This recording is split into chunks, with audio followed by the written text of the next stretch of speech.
February 8th, morning reading, Matthew 24, verses 29 through 51. Immediately after the distress of those days, the sun will be darkened, and the moon will not give its light.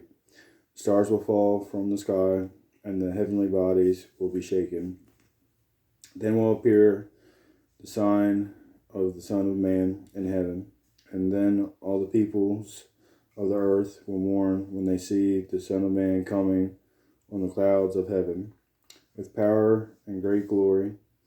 And he will send his angels with a loud trumpet call, and they will gather his elect from the four winds, from one end of the heavens to the other. Now learn this lesson from the fig tree. As soon as its twigs get tender and its leaves come out, you know that summer is near.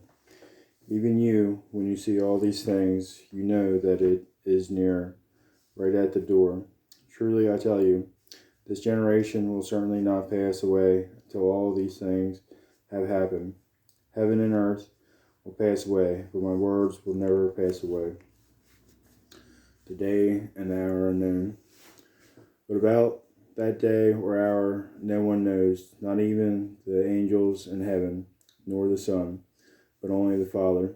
As it was in the days of Noah, it will be at the coming of the Son of Man. For in the days before the flood, people were eating and drinking, marrying and giving in marriage, up to the day Noah entered the ark. And they knew nothing about what would happen until the flood came and took them all away. That is how it will be at the coming of the Son of Man. 2 men will be in the field, one will be taken and the other left. 2 women will be grinding with a hand mill, one will be taken and the other left. Therefore, keep watch, because you do not know on what day your Lord will come. But understand this, if the owner of the house had known at what time of night the thief was coming, he would have kept watch and would not have let his house be broken into. So you also must be ready, because the Son of Man will come at an hour when you do not expect him. Who then is the faithful and wise servant, whom the master has put in charge of the servants in his household to give them their food at the proper time? It will be good for that servant whose master finds him doing so when he returns. Truly I tell you, he will put him in charge of all his possessions.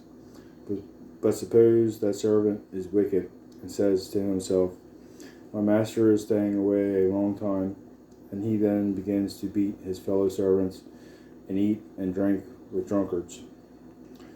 The master of that servant will come on a day when he does not expect him, and at an hour he is not aware of. He will cut him into pieces and assign him a place with the hypocrites, where there will be weeping and gnashing of teeth. That concludes our reading.